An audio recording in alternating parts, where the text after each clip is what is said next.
주일 오후 이 시간 이어가는 하이델베르크 요리문답의 내용들 오늘도 네 번째 시간으로 함께 하고자 합니다. 제목은 의로우신 하나님입니다.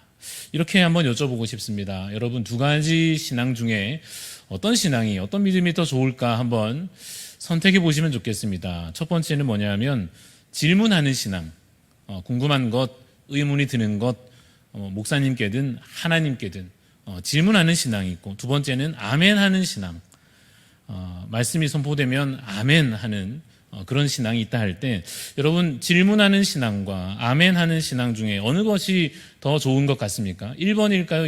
2번일까요? 1번 질문, 2번 아멘. 여러분은 질문에 더 마음이 갑니까? 아멘에 더 마음이 가십니까? 아멘입니까? 보통 우리가 듣고 배울 때 그래서 아멘하는 신앙이 좋은 신앙이다, 이렇게 아마도 많이 들으시고 배우시기도 했을 것 같습니다. 예를 들어서 이제 목사님이 설교하시다가 하나님께서 우리의 기도에 반드시 응답하십니다 라고 이제 설교 시간에 선포하셨을 때 아멘 해야 되는데, 저기요 목사님 이렇게 손을 들고 저는 근데 하면서 이제 목사님께 질문하면, 예를 들어서 저는 10년째 기도가 응답이 안 되는데 그건 왜 그런가요? 목사님 방금 얘기하시면서 하나님 우리의 기도에 반드시 응답하십니다 하셨는데, 근데 목사님 성경에 보니까 바울은 아무리 기도해도 하나님께서 나의 은혜가 너에게 뭐라 하셨어요? 족하다, 충분하다.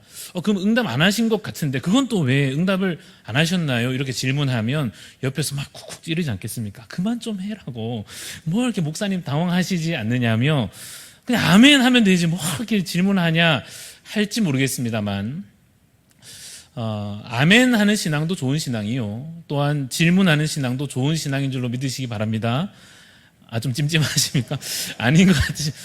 목사님 그래도 아멘 해야지. 계속 그 질문하면 안 되는데. 물론 선포되는 말씀에 너무 잘 믿어져서 아멘 하면, 심지어는 때로 잘 안 믿어지는데도 믿어지기를 소망하면서 아멘 하면 좋은 믿음이죠. 참 착한 믿음일 것 같습니다. 그러나 여러분, 또 반대로, 반대는 아닌데 다른 예로 선포되는 말씀이 잘 이해되지 않을 때, 뭔가 마음에 그 말씀을 들었지만 무슨 말씀인지는 알겠는데 그래도 뭔가 남아있는 의문이 남아있을 때, 설교 시간에 이렇게 손을 들을 수는 없을지라도 그 질문을 마음에 이제 품고서 나중에 책을 열심히 찾아 읽어보거나, 또 목사님 찾아와서 목회자에게 질문 드리거나, 그렇게 더 알아가고 배워가는 신앙도, 그 믿음도 좋은 믿음 인 것을 믿습니다. 이런 이야기를 제가 왜 하는가 하면, 저희가 하이델베르크 요리문답을 하고 있는데 이름 그대로 문답이어서 질문과 답으로 이루어져 있습니다. 이 질문들은 여러분, 우리의 이 믿음의 깊이를, 말씀을 더 알아가고 하나님이 어떤 분이시며 성경이 우리에게 교훈하는 것이 무엇인지 더 잘 이해할 수 있게 그 깊이를 더하여 주는 질문들입니다. 어쩌면 여러분, 오랫동안 신앙생활 이제까지 해오시면서 착하게 아멘 하면서 내가 이미 배웠고 또 안다고 생각했던 성경 말씀이나 어떤 이 기독교의 가르침들에 대하여서 이 질문들을 만나다 보면 여러분들이 새삼 그 말씀이 새롭게 와닿을 수도 있을 것입니다. 새로운 깨달음이 있기도 할 것입니다. 그리고 이미 가진, 내가 알고 있고 믿고 있는 것이 더 확신 있게 다가오기도 할 것입니다. 그러므로 이 요리 문답을, 이 교리를 배워가는 과정 가운데 살펴보는 중에 뭐 이렇게 질문이 많나, 그냥 믿으면 되지 하는 마음이 드실 수도 있지만, 한 문답씩 풀어가는 동안에 이 말씀을 더 깊이 알아가는 기쁨과 유익이 있으시기를 간절히 소망합니다. 거기에다 질문하지 마시고 아멘 하시고 오늘 말씀 같이 한번 찾아가 보면 좋겠습니다. 우리 구문, 이제 9번째 질문을 할 차례인데요. 한번 띄워주시면, 오늘은 제가 같이 한번 읽어보려고 준비를 좀 했습니다. 제가 질문을 읽으면 이어지는 답이 나올 텐데 같이 읽어보겠습니다. 제가 먼저 질문을 읽겠습니다. 하나님께서 사람이 행할 수 없는 것을 그의 율법에서 요구하신다면 이것은 부당한 것이 아닙니까? 답은요, 읽어볼게요. 시작. 아닙니다. 하나님께서는 그것을 행할 수 있도록 창조하셨으나 사람이 마귀의 꾀임에 빠져 고의적으로 불순종하였고, 그 결과 자신뿐 아니라 그의 모든 후손도 이 은사들을 빼앗긴 것입니다. 자, 이 9번째 질문을 설명하기에 앞서서 그 앞에 있는 질문, 이게 연결되어 있으니까 8문이 뭐였는지 간단하게 이제 설명을 드리겠습니다. 인간이 범죄하여 부패하게 되었기 때문에 이제 더 이상 선을 행할 능력이 없어졌습니까? 라는 것이 8번째 8문이었습니다. 이제 더 이상 그럼 인간이 죄를 지었으니 선을 행할 수 있는 능력이 완전히 상실된 것입니까? 기억나십니까? 답이 무엇이었는가 하면 그렇습니다. 인간이 부패하여 선을 행할 수 없게 되었습니다. 그리고 단 성령으로 거듭나면 가능하다 하는 말씀 우리가 지난주에 나눴습니다. 그래서 오늘 이어지는 제 9문의 질문이 뭐냐 하면, 아니 그러면은 좀 부당한 것 아닙니까? 라고 묻는 것입니다. 사람이 할 수 없는 것을 하라 하시면, 말하자면 선을 행할 능력이 없는 상태인데, 선을 행할 수가 없는데 율법을 지켜 행하라 하시면 그것은 좀 이상하지 않습니까? 애초에 능력이 없으니 가능성도 없는 것인데, 그럼 안 하는 겁니까? 못 하는 겁니까? 능력이 없으면 못 하는 건데, 안 하는 것이 아닌데, 그렇다면 하나님께서 그에 대하여 뭐라 하시는 것은 좀 너무 하신 것 아닙니까? 이런 질문입니다. 제가 이 질문에 대해서 이제 비유로 설명을 해볼 텐데 이게 적절할지, 늘 제가 이런 비유를 설명할 때 좀 걱정이 됩니다만 한번 해보겠습니다. 예를 들어서 미국에서 태어난 이제 2세 혹은 3세, 그 다음 세들이 이제 거듭되어 가다가 그렇게 이제 미국에서 태어난 이제 학생에게, 야, 너 왜 한국말을 못하냐?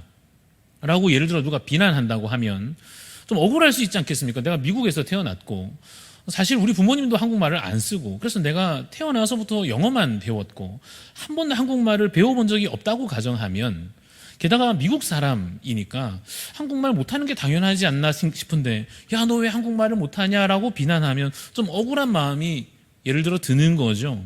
그런데 계속해서 말하기를, 너 원래 한국 사람이잖아 라고 하면 맞습니까? 아닙니까? 그러면 이제 이 학생이 대답하기를, 아닙니다, 저 미국인입니다. 아니지, 너 원래 한국 사람이잖아. 아니, 너 법적으로 그런지는 모르겠지만 너희 부모님들이 이렇게 거슬러 가보면 원래 한국 사람이었고, 너 생긴 것도 한국 사람 같이 생겼고, 그러니까 한국말 할 줄 알아야지 라고 말하면, 이 교포 3세 정도 되면 좀 억울한 마음이 들 수 있을 것 같은데, 근데 원래 한국 사람입니까? 미국 사람입니까? 뭐가 맞습니까? 라고 이렇게 물으면서 제가 어떤 국적이나 뭐 인종이나 이런 걸 이야기하려는 것은 아니고요, 원래가 어디서부터냐 하는 것을 한번 짚어보고자 하는 것입니다.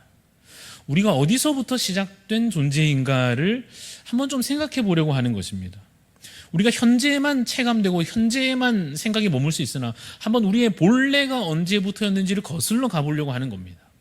여러분, 이 말이 맞는 말인지 한번 들어보십시오. 우리는 원래 죄인이다 라는 말이 맞습니까? 틀립니까? 어떻습니까? 우리가 원래부터 죄인이다 라고 하면 일단 맞는 말 같은데, 그러면 이 원래 죄인이다라고 할 때 원래가 1번 태어날 때부터, 우리가 태어날 때부터, 2번 처음 창조되었을 때부터. 자, 우리가 원래 죄인입니다 라고 말하면 그것이 태어날 때부터를 말하는 것입니까? 원래 창조되었던 당시를 말하는 것입니까? 태어날 때 우리가 죄인으로 시작되었습니다. 태생이 죄인입니다.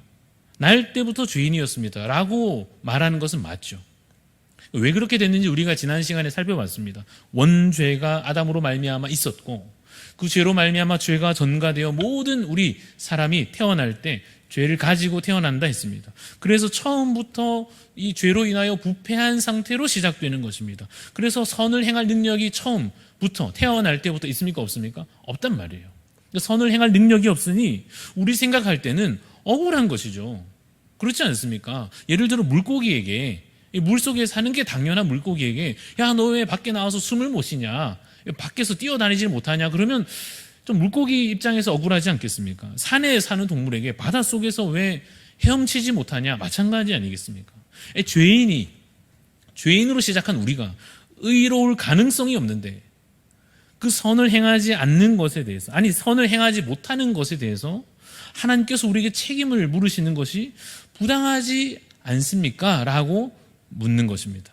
그러나 이에 대한 대답은 무엇인가 하면, 우리의 진짜 시작은, 우리가 본래 어떤 존재이냐, 우리가 시작을 어디에서부터 시작한 것이었는가를 정확히 확인해야 한다는 것입니다. 우리가 언제 시작된 존재인가 하면 태어날 때부터의 기준을 둘 것이 아니요, 처음 하나님께서 우리 사람을 창조하셨던 그 시작으로 거슬러 올라가야 한다는 것입니다. 거기에 기준이 있는 것입니다. 하나님께서 거기에서부터 우리를 바라보시는 것입니다. 하나님께서 아담을 첫 인간을 만드실 때에는 어떻게 만드셨다 했습니까? 선을 행할 수 있었단 말이에요. 분명 거룩한 존재로 지음을 받았다는 말입니다.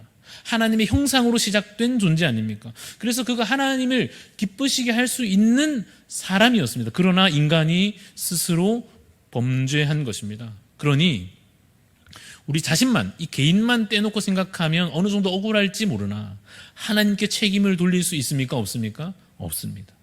왜요? 하나님께서는 창조하실 때 선을 행할 수 있는 거룩한 존재로 아주 선하게 창조해 주셨기 때문입니다. 우리가 스스로 선택한 것이니 우리에게 무엇이 있습니까? 책임이 있는 것입니다. 여러분, 이와 같이 기독교적인 관점에서 인간이 원래 어떤 존재냐 하는 것을 잘 이해할 필요가 있습니다. 우리가 비록 날 때부터는 죄인으로 시작하였을지라도, 그러나 계속해서 우리가 처음 상태, 저 최초의 아담의 그 선한 그 하나님의 형상 그 자체였던 그때를 계속해서 말씀을 통하여 기억해내야 합니다. 우리가 그런 말 많이 하죠. 야, 인간은 원래 악한 거야. 뭐 그런 말 듣곤 합니다. 아, 인간은 절대 안 변해.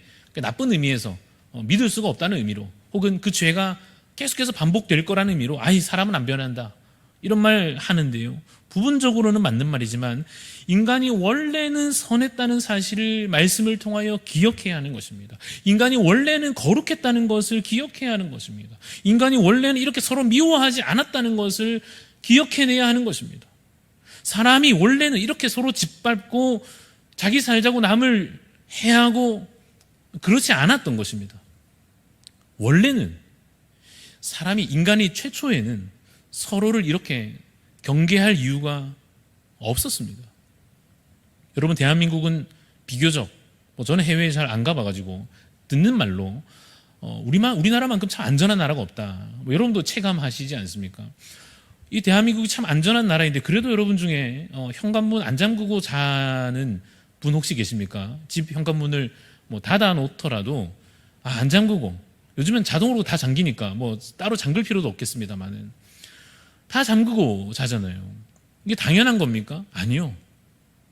불행한 것입니다. 이게 너무 익숙해져서 요즘에 다 그러니까 그게 불행한가 싶지만, 그만큼 서로를 기본적으로 경계하는 인간관계가 깔려 있다고 하는 것이 여러분 사실은 얼마나 불행한 것입니까? 서로 믿을 수 없는 것입니다. 무슨 야생동물이 들어올까 봐 잠그는 건 아니지 않습니까?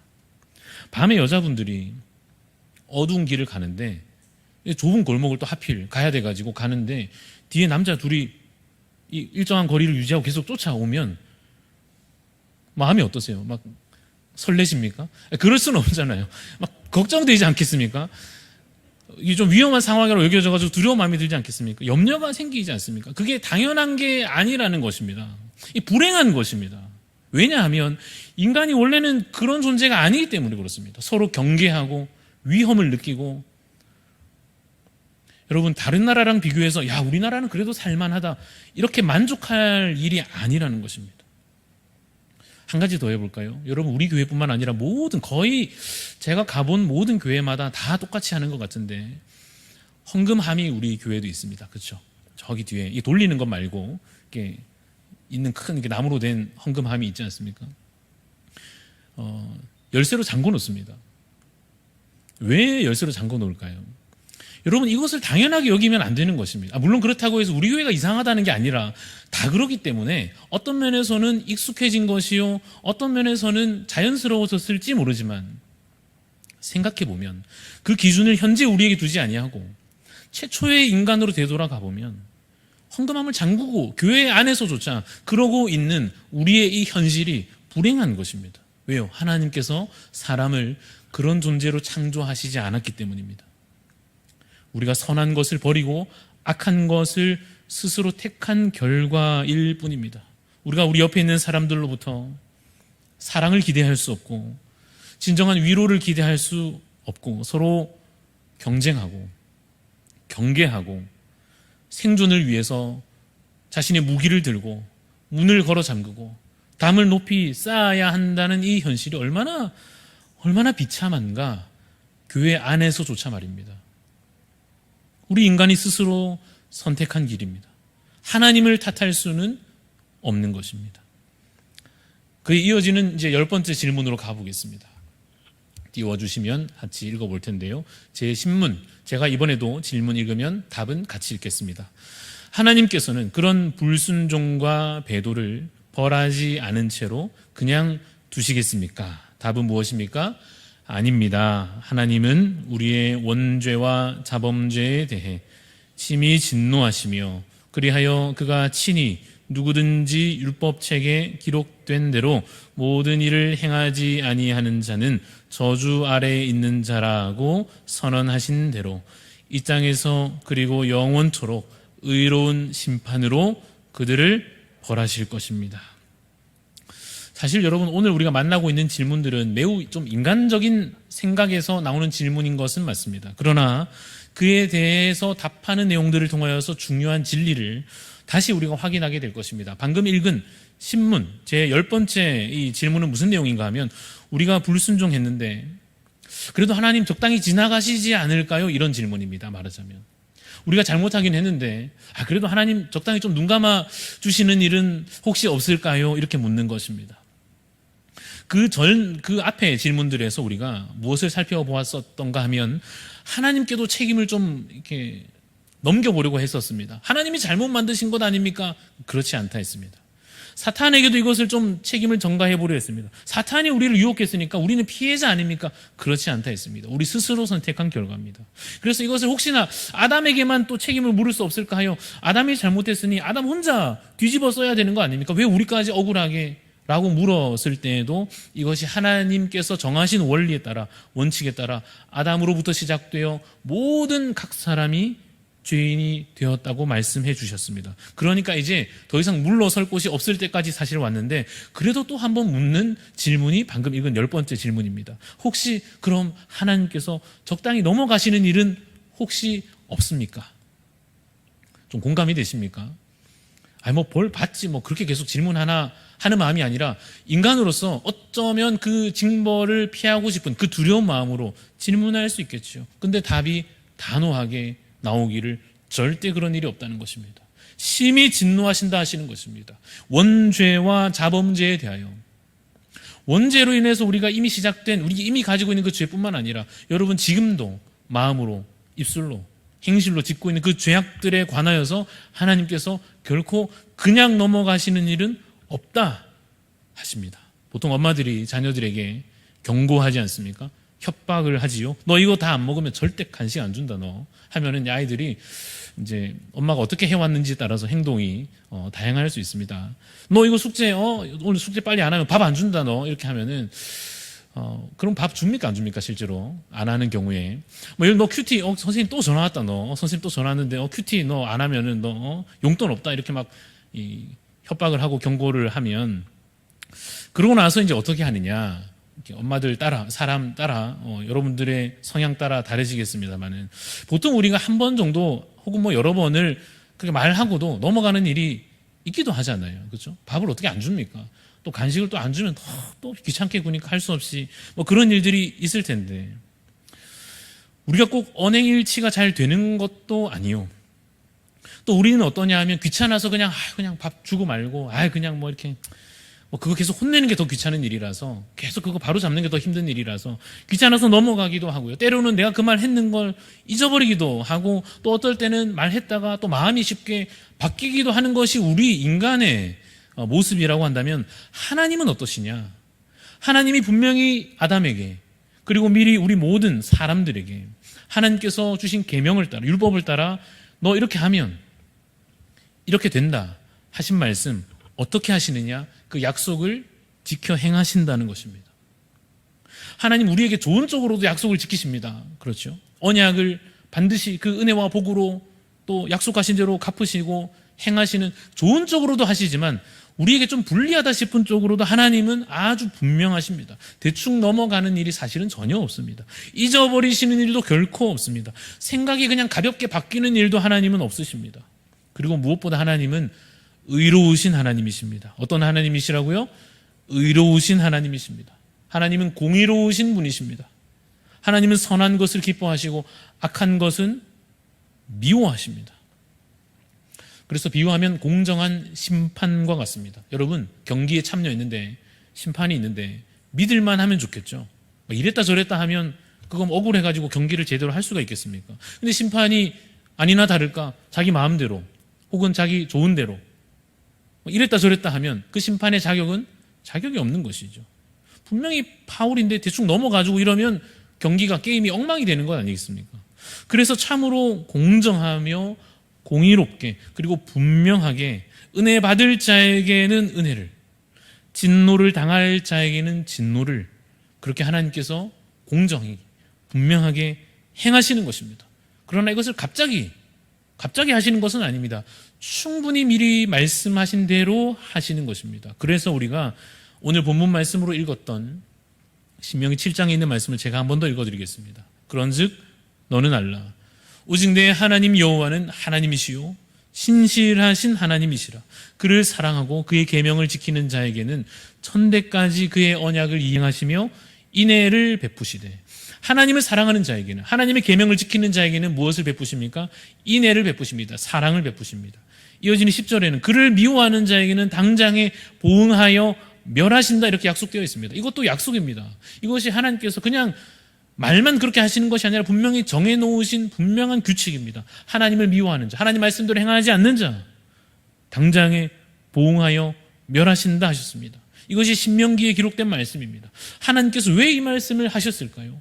모세를 통해서 왜 이 이스라엘 백성들에게 이 말씀을 하셨을까요? 가나안 땅에 그들이 이제 들어갈 텐데 잘 살아야 되니까요. 이제 가나안 땅에 들어가서 그 악한 민족들을 몰아내 주실 거고요. 거기를 거룩한 땅을 차지하게 될 이 백성들이 거룩한 백성이 되어야 하기 때문에 그렇습니다. 그래야 하나님의 복을 계속 받고 잘 살 것 아닙니까? 그러려면 잘 사는 법을 알아야 하고 배워야 하는 것입니다. 거룩한 나라를 어떻게 이루어 가야 되는지 그 규칙들을, 계명들을 알아야 하는 것입니다. 그래서 하나님께서 그 율법을, 그 계명들을 이 모세를 통하여 백성들이 듣게 하셨습니다. 여러분, 부모가 자녀를 교훈하는 것, 이거 하라, 하지 마라 할 때 자녀를 교훈하고 때로 책망하는 것, 혼내기도 하는 것, 잘 되려고 하는 거죠. 근데 여러분, 말만 하고 너 이런다, 분명히 이렇게 된다 해놓고 적당히 또 넘어가고 그냥 분명히 너 이렇게 된다 해놓고 에이 그만 뭐 넘어가고 그러면 자녀들이 넘어가 주셔가지고 너무 감사해서 이제 정말 말씀대로 살아야지 이렇게 됩니까? 아니면 슬슬 눈치 보면서 안 해도 되나 보다. 여러분은 어렸을 때 어떻게 하셨습니까? 다 기억이 안 나가지고 이제는 혼내는 역할만 하고 계신지 모르겠습니다만 하나님께서 공의를 옳고 그름을 바르게 세우시는 이유는 뭔가 하면 공의가 바로 서고 그 공의로 말미암아 징벌이 좀 매정하게 보일지 모르나 하나님 정하신 대로의 그 벌이 제대로 이루어져야만 회개가 이루어지는 것입니다. 그 회개가 있어야만 뭐가 이루어집니까? 죄 용서함이 있는 것입니다. 죄 용서함이 있어야 회복도 그 다음 이어지는 것입니다. 그래서 하나님께서 그 다음 이어질 큰 그림을 사실은 가지신 채로 다 아시고서 우선은 매정하게 보일지 모르지만 죄를 철저하게 벌하시는 것입니다. 누군가는 또 이렇게 말할지 모르겠습니다. 공정한 것 좋은데 정의롭고 다 좋습니다만은 공정한 심판 딱딱 맞게 아웃, 파울 이렇게 하는 것도 뭐 좋지만은 또 판사가 재판장에서 정확하게 판결하고 맞는데 좋은데 우리에게는 우리 연약한 우리에게는 좀 따뜻한 어머니 같은 좀 자비롭고 좀 봐주시고 좀 이렇게 허용해 주시고 좀 기다려 주시고 이렇게 좀 사랑이 끝이 없는 그런 인자한 분이 우리한테는 참 필요한데 왜 하나님은 우리한테 그렇게는 또 안 해주시나요? 왜 이렇게 하나님 참 이렇게 딱 자르시는 칼같이 그렇게 하십니까? 라고 하는 것이 11번째 질문입니다. 한번 띄워주시면 제11문 제가 읽고 답은 같이 읽겠습니다. 그러나 하나님은 자비로우신 분이 아니십니까? 답은 무엇입니까? 물론 자비로우신 분이지만 그는 또한 공의로우신 분입니다.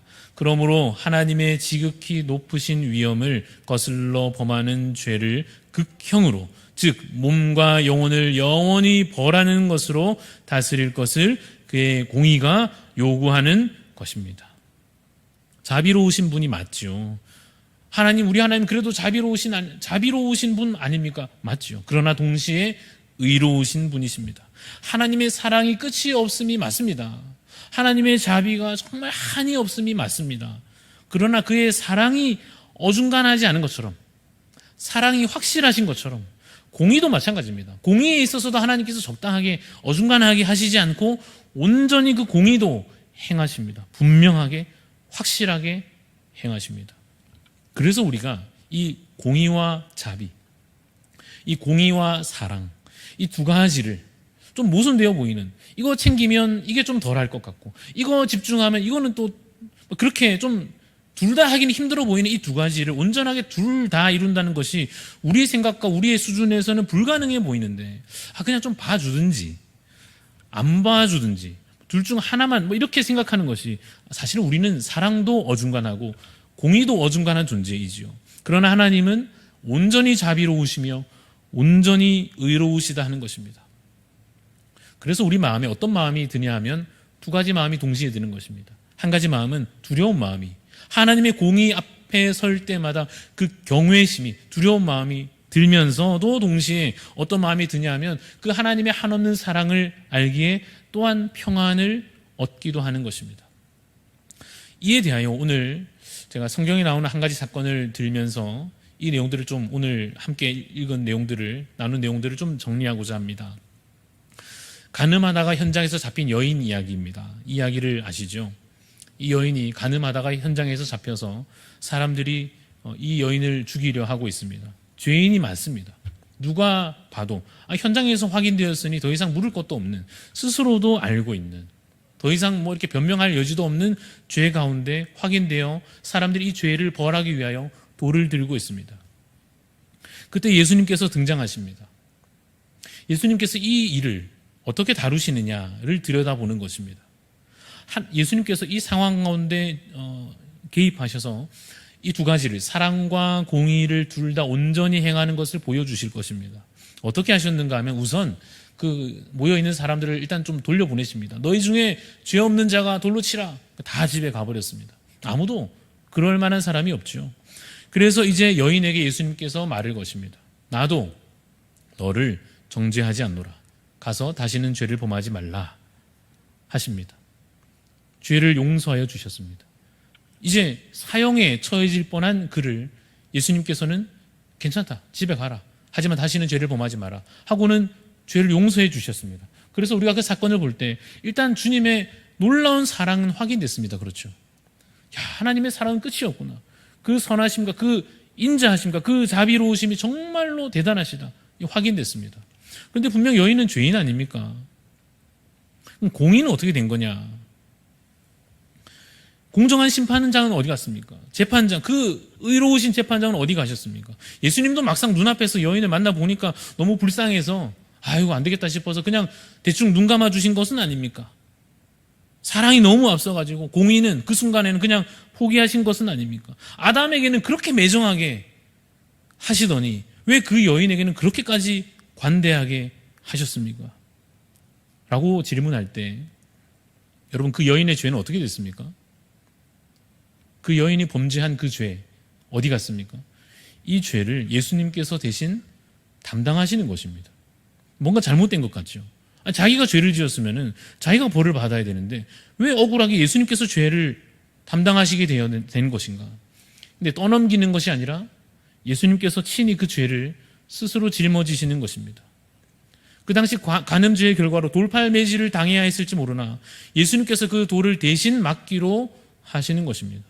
죄의 결과로 죽어야 할 그 죽음을 예수님께서 대신 담당하시는 것입니다. 하나님께서 그 온전한 공의를 칼같이 매정하리만큼 행하셔야 하는, 약속대로 반드시 이행하셔야 되는 그 공의를 다 이루시기 위하여 매정하리만큼 그 아들을 죽이시는 것입니다.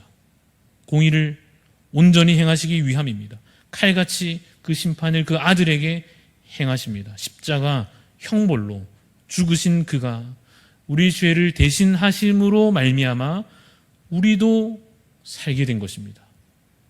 그래서 우리가 우리 죄에 대하여 아파하며 거룩하신 하나님 앞에 섰을 때 두려워 떨면서도, 그 여인뿐만 아니라 우리 모두가 숨기고 있을지 모르나 우리 안에 있는 더러운 죄악으로 말미암아 거룩하신 하나님 앞에 설 때마다 굳이 이 예배당에 나와 있지 않더라도 말입니다, 내가 혼자 있는 그 공간에서도 하나님 이름 부를 때 그 거룩하신 하나님 앞에 내 현재 상태는 더러운 죄인 같아서 그 공의 앞에 섰을 때 두려워 떨면서도 동시에 그 아들을 대신 벌하시고 우리는 안아주신, 그 아들은 죽이시고 우리는 살려주신 그 사랑 인하여 두려운데도 평안을 누리는 것입니다. 사랑하는 성도 여러분, 죄는 그냥 넘어가는 법은 절대 없습니다. 그런 법은 없습니다. 반드시 벌하십니다. 그러나 여러분, 그 형벌이 궁극적으로 십자가에서 다 이루어진 줄로 믿으시기를 간절히 소원합니다. 그래서 우리는 망했지만 다시 흥하게 되었음을, 우리 망한 줄 알았는데 다시 살게 되었음을, 우리가 죄로 인하여서 하나님 앞에 버림받은 줄로만 알았다가 어느새 다시 하나님께서 내 아들, 내 딸이라 칭하셔서 이제는 우리를 살리셨음을, 우리가 죄인이지만 주님은 완전하심을 정말 찬양하고 감사하고, 그래서 정말 매일매일의 삶이 그 은혜로 말미암아 복된 삶이 되시는 우리 대한가족들이 다 되시기를 주님의 이름으로 축원합니다.